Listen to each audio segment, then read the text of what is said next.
कुछ सवाल आपके अनुत्तर रहे, कभी पढ़ा होगा,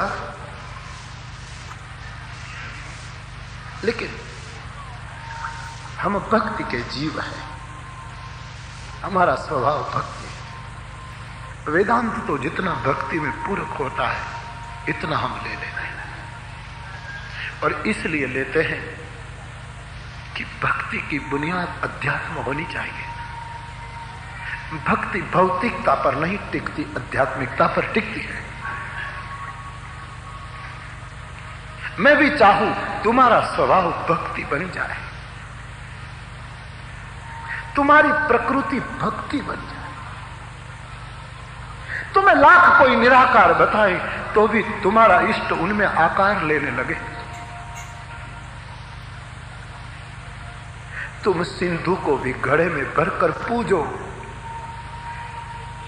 तुम निराकार गंगा को तांबे की लोटी में रहकर उसकी पूजा करो, ये तुम्हारी भक्ति है।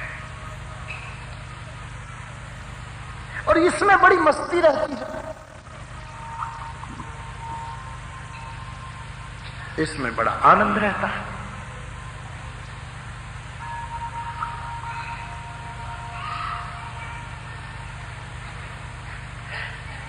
और इसलिए हम जब सबके अपने अपने अनुभव होते हैं इनमें, मुझे कई लोग ऐसा कहते, बापू इस विषय पर बोलो, इस विषय पर बोलो, इस विषय, ठीक है हम बोल लेते भी कभी हैं, लेकिन कभी कभी घूम घूम कर तो हम वहीं चले जाएंगे जो स्वभाव होता है। और सब पर बोलना कोई हमने ठेका थोड़ा लिया है।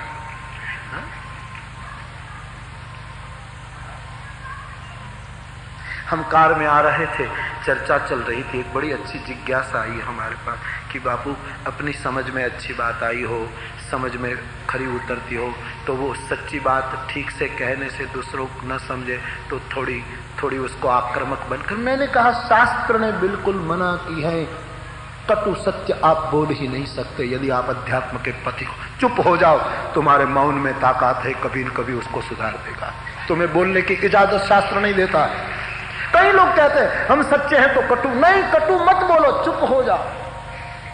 और हम ये चर्चा कर रहे हैं कि आप ऐसा क्यों सोचते हैं कि हम सबको सुधार दे, सबको सुधारने का क्या ठेका ले रखा है हमने।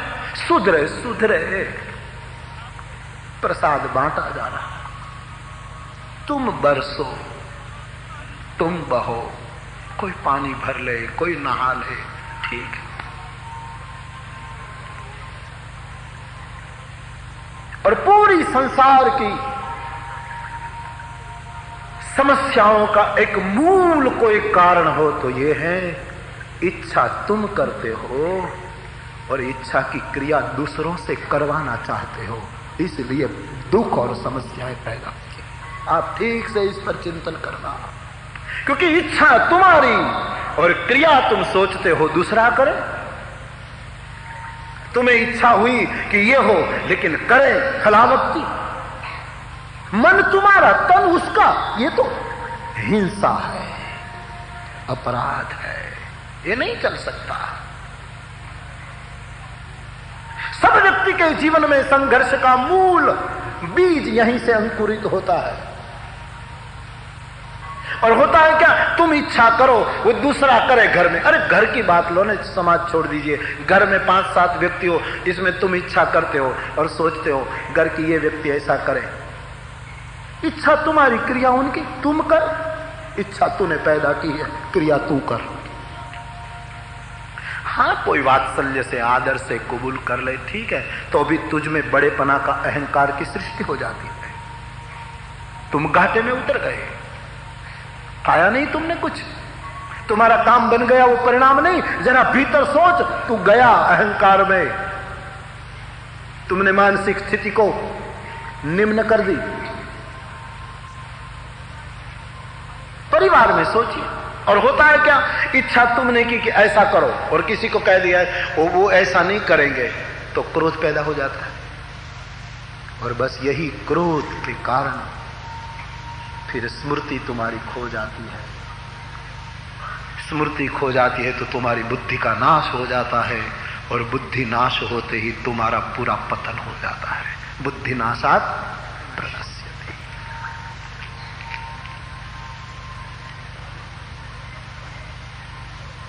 कभी भी सत्संग करते हो तो ये सीख लो, परिवार में तो छोटी बड़ी घटनाएं बनती ही रहेगी, लेकिन एक अलमारी से थाली गिर जाए तो थाली की जगह थाली रख दो, कटोरी गिर जाए तो कटोरी की जगह कटोरी रख दो। भोजन करने के लिए सबको एकत्रित कर लो, भोजन हो गया तो फिर साफ सुथ करके, वैसे परिवार के जो सदस्य हैं उनको जैसी अधिकार हो उनको ऐसे रखना सीख लो। बाकी तुम्हारी इच्छा और क्रिया दूसरा करे, यही बेसमझी ने तुमने संसार को बिगाड़ा है, यही नादानियत है, यही नासमझी हुई है। तुम्हारी इच्छा है कि घूमने चले और शरीर पत्नी का साथ चले, तुम क्यों तेरे मन के साथ नहीं घूम सकता जो नित्य जन्म जन्म से तेरे साथ है? उनसे तो तेरे मोहब्बत नहीं, और एक प्रारब्ध के कारण मिल गया है कोई, हाँ वो तुम्हारे संग चल जाए तो अच्छी बात है, लेकिन न चले तो गुस्सा मत करो, क्रोध मत करो, संसार को मत बिगाड़ो, तुम्हें अधिकार नहीं है।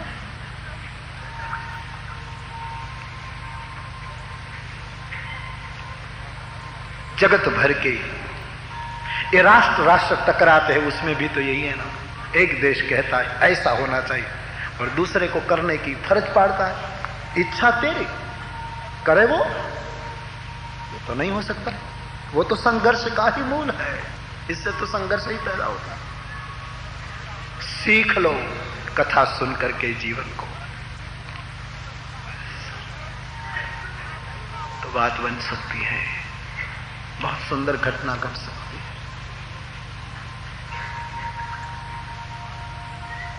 तो हम आपसे ये कहे जा रहे थे कि हमने कोई ठेका थोड़ा लिया है, सब जिसका जो स्वभाव होता है,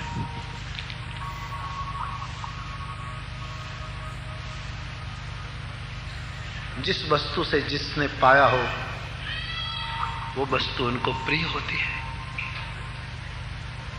पाट कीटते होई तेहि ते पाठांबर रुचिर, कृमि पालई सब कोई, परम अपावन प्राण सब। तो हम आपको ये कहने जा रहे थे कि आप कटु वाक्य बोलने की आपको जरूरत नहीं है।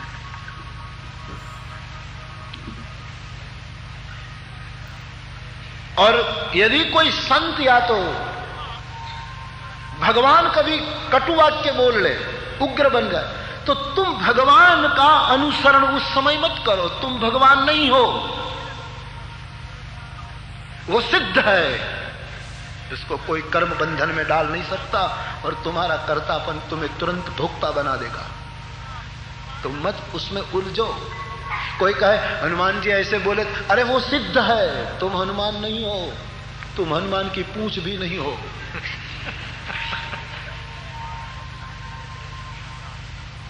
हमारा अपना अपने आपनो धर्म संभाल, अपना अपना कर्तव्य है, अपना अपना धर्म है।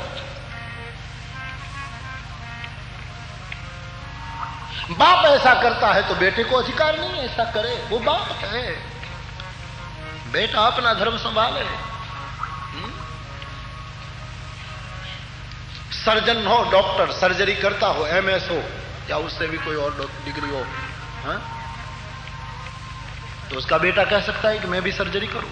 तू नहीं कर सकता, तू डॉक्टर नहीं है, तू उनका बेटा है।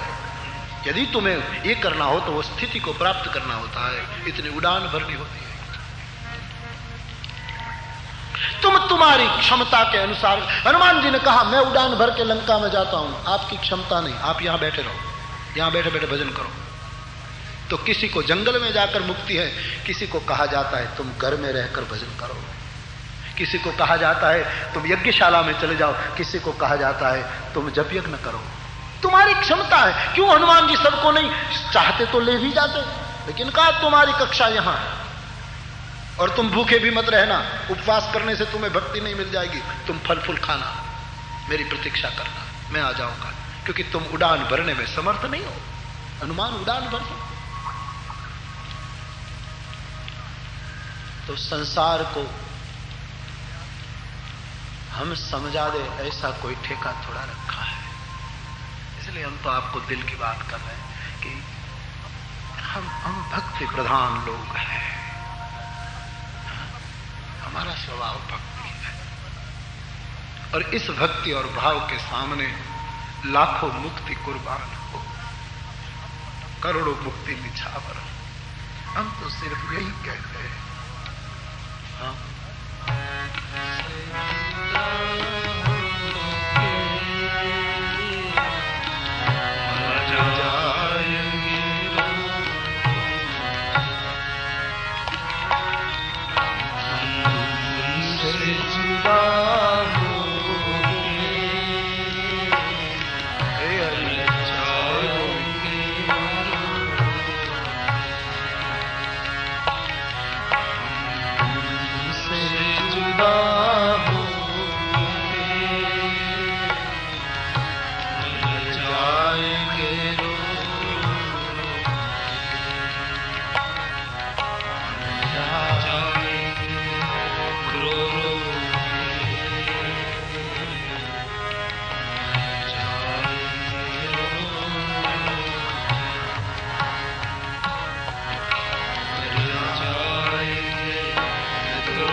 Hare Krishna, Hare Krishna, Krishna Krishna,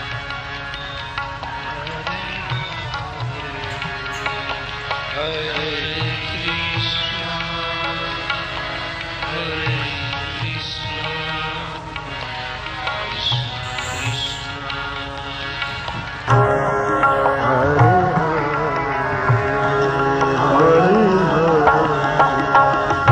अंत में एक प्रश्न का उत्तर मैं दे दूं। आज मेरे पास एक जिज्ञासा यहाँ आई थी, किसी ने हिंदी में पूछा है कि स्नेह, भक्ति, प्रीति और प्रेम में क्या अंतर है।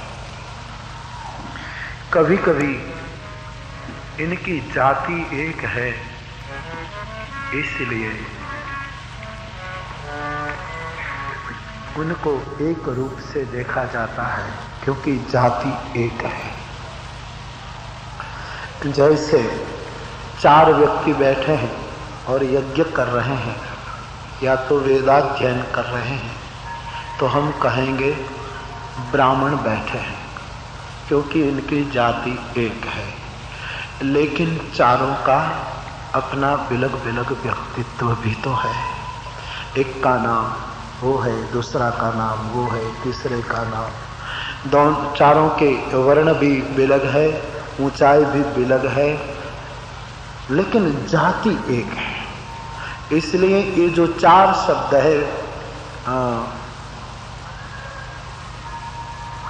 स्नेह, भक्ति, प्रीति और प्रेम, ये क्रम में पूछा है। मैंने यहाँ आकर वो चिट्ठी पढ़ी और इसका आप सीधा साधा अर्थ, और समय के अभाव से मैं ज़्यादा नहीं कहूँ, लेकिन सीधा साधा अर्थ समझ ले। स्नेह उसको कहते हैं, बड़ा जो छोटे पर जो भाव रखता है उसको स्नेह कहते हैं। बड़े स्नेह लघुन पर करही। स्नेह का अर्थ है जैसे माँ बेटे पर करती है, इस भाव को स्नेह कहते हैं। या तो वात्सल्य कहो, बाप बेटे पर करता है स्नेह, गुरु शिष्य पर करता है स्नेह, मालिक वो अपने नौकर पर करता है उसको स्नेह कहते हैं। और भक्ति का अर्थ है छोटा बड़े की और जो कहता है करता है वो भक्ति। जो अपने से बड़ा होता है उनके प्रति जो भाव का ऊर्ध्वगमन है उसको भक्ति कहते हैं। राष्ट्र हमसे बड़े हैं इसलिए हम कहते हैं राष्ट्र भक्ति। पिता हमसे बड़ा है इसलिए हम कहते हैं पितृभक्ति। माता हमसे बड़ी है इसलिए हम कहते हैं मातृभक्ति। अब गुरु बड़ा है इसलिए कहते हैं गुरु भक्ति। भक्ति भाव का ऊर्ध्वीकरण है, बड़ों की ओर ऊपर जाता है। और स्नेह है भाव अपने छोटे की ओर ऊपर से नीचे आता है। और प्रीति समान के सिवाय हो ही नहीं सकती। प्रीति और विरोध रामचरितमानस का सूत्र है, समान के सिवा नहीं होती। वहां कोई बड़ा और छोटा भेद प्रीति में नहीं बन सकता। प्रीति सदैव समान सख्य और समान व्यसनी के साथ ही होता है। तो प्रीति का स्वभाव है जब दोनों पक्ष समान हैं तब समझना प्रीति है। दो मित्र है उनमें प्रीति है, न कोई बड़ा है न कोई छोटा है, उसको प्रीति कहते हैं। किन्नी प्रीति कछु बीच न राखा, प्रीति है। सुग्रीव और राम की प्रीति है। तो वैसे सीधा साधा जाति तो एक है, आप समझ गए ना, ये भाव की जाति ही है सब, लेकिन नाम बिलक बिलक और थोड़ा एक दूसरे का संबंध थोड़ा भिन्न है। हाँ? जैसे एक व्यक्ति, इसका बाप है, उसका बेटा है, उसका भाई है, उसका पति है। व्यक्ति एक है लेकिन है बेटे का बाप, पत्नी का पति, माँ का बेटा, छोटे भाई का बड़ा भाई। जाति एक है, परिवार एक है, सरनेम एक है, आवाज भी एक है। परिवार के सदस्यों की आवाज भी तो एक होती है, एक परिवार के सदस्य, इसलिए इनमें बोली भी एक समान होगी। प्रीति की, प्रेम की, भाव की, भक्ति की बोली भी मिलती जुलती होगी और सार उसी की होगी, लेकिन संबंध बिलक बिलक होता है। तो स्नेह है जो बड़ा छोटे पर करता है, जो नीचे आता है भाव कृपा करके नीचे। और भक्ति वो है जो नीचे से ऊपर जाती है, प्रीति वो है जो समान होती, और प्रेम केवल परमात्मा से ही होता है, उसको प्रेम कहते हैं। राम ही केवल प्रेम प्यारा, प्रेम ते प्रगट हो ही मैं जाना। अरे व्यापक सर्वत्र समाना, प्रेम ते प्रगट हो ही मैं जाना। राम प्रेम बिनु सोहन ज्ञान, राम कृपा नहीं कर ही कस जस निष्केवल प्रेम। तो प्रेम केवल भगवान से ही होता है, और भगवान हमसे बड़े हैं इसलिए उसको भक्ति रूप, भक्ति का नाम भी दे देते हैं। जाति एक है लेकिन उसका थोड़ा ऐसा अर्थ निकलता है, इसलिए कोई जिज्ञासा थी, इसलिए तो आइए पाठ कर ले भक्ति।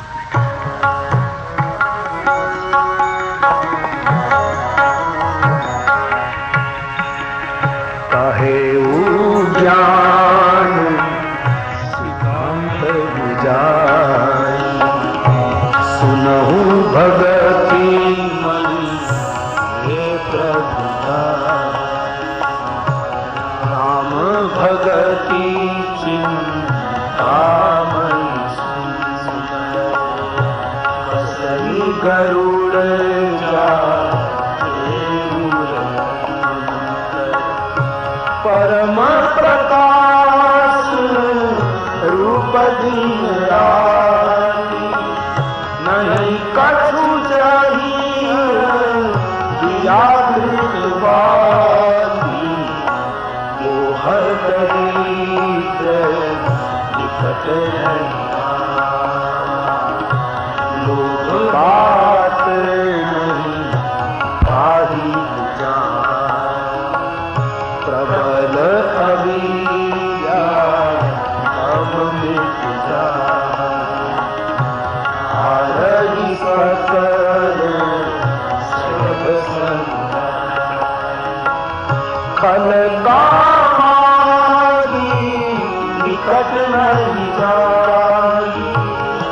बसही भगति जाके उर्मानी गरल सुभासन हरि मन सुख पावन क्या परिमानस योगन बस सब जीवन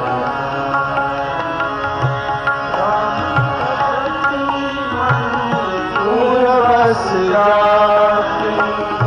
दुख लौले सपने चतुरसियो मन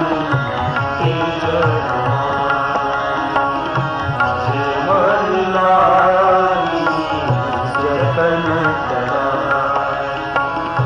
सो मनि जगती जगत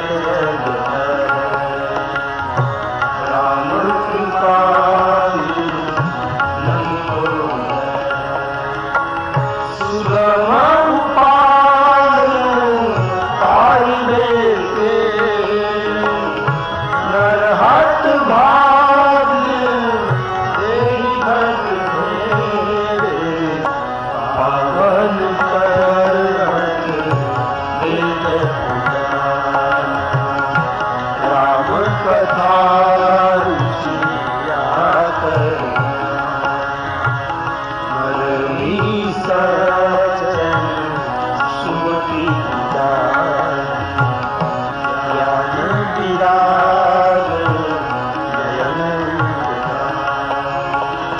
भाव सहित को जय जो प्राणी पाव भगति मणि सब सुखकारी पूरे मन करू हस विश्वास राम के अधिक राम करदास राम सिंधु सज्जन चंदन करू हरि संत सब कर फल हरि भक्ति सुहाई सो बिनु संतन काहू पाई अस विचारी हर सत्संग राम भगति सुलभ विहन राम भगति सुलभ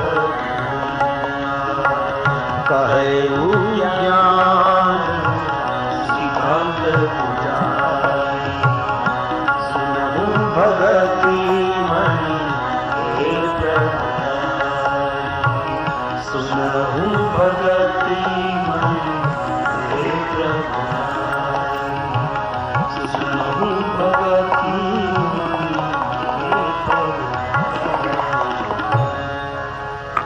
तो भक्ति मणि के बारे में कुछ दर्शन आपने सुना और आगे 2 दिन उनमें आगे के सूत्र लेंगे संक्षेप में, लेकिन अब कथा का दौर पकड़ लें। इससे पूर्व कुछ क्षणों के श्री राधे गोविंद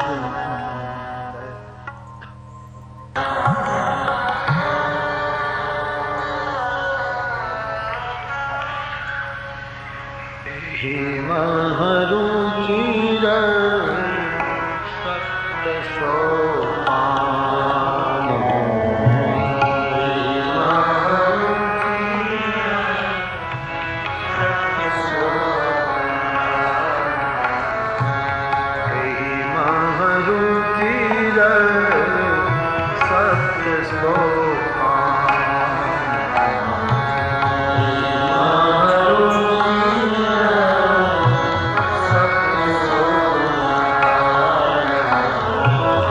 रघुपति भगति केर पंथाना रघुपति भगति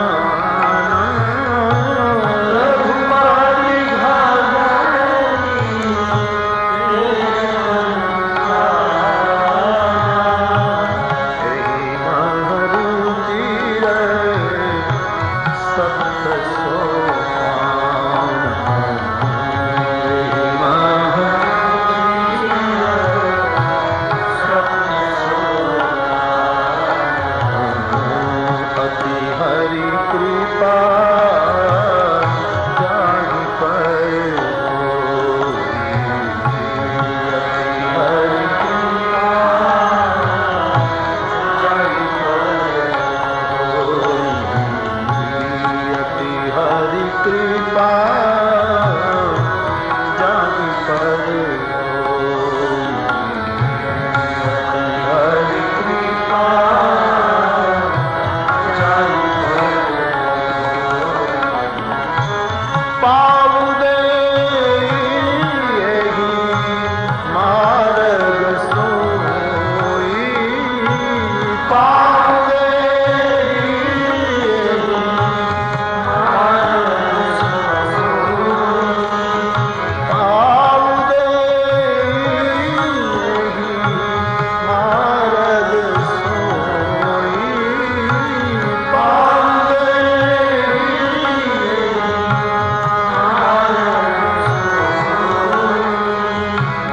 अति हरि कृपा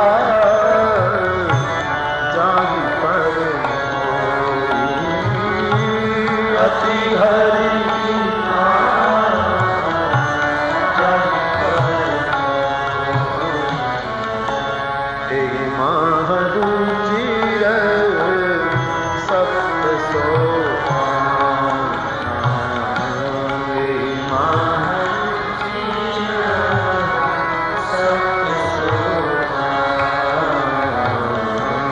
अति हरि कृपा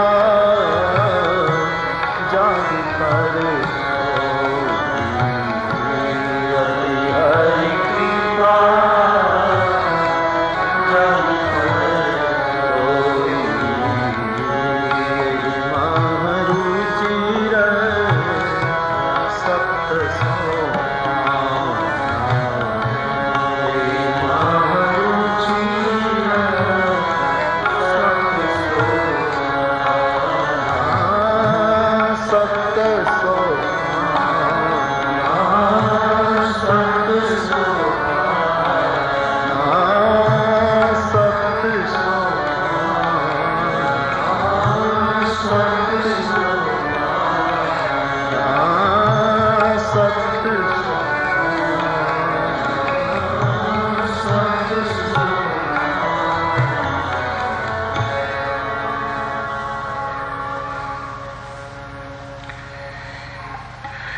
आइए भक्ति मणि की प्रभुता का और दर्शन करें। एकाग्रता के साथ अंतर्मुख होकर इस मणि का दर्शन करें जो सत्संग से सुलभ बताई है। जिस मणि के लिए काकभूषण जी ने जो सूत्र दिए हैं, जिसकी कल तक हमने जो चर्चा की है, उनमें अंतिम सूत्र था, जो सत्संग करेगा हे विहंग उसे राम भक्ति सुलभ हो जाएगी। आइए एक बार पाठ कर लें।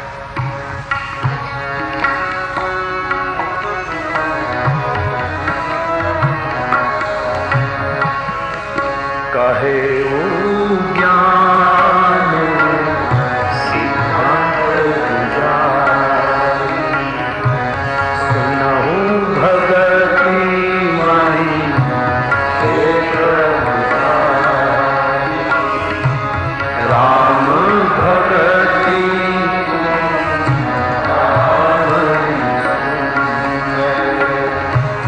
बसई गरुड़ जा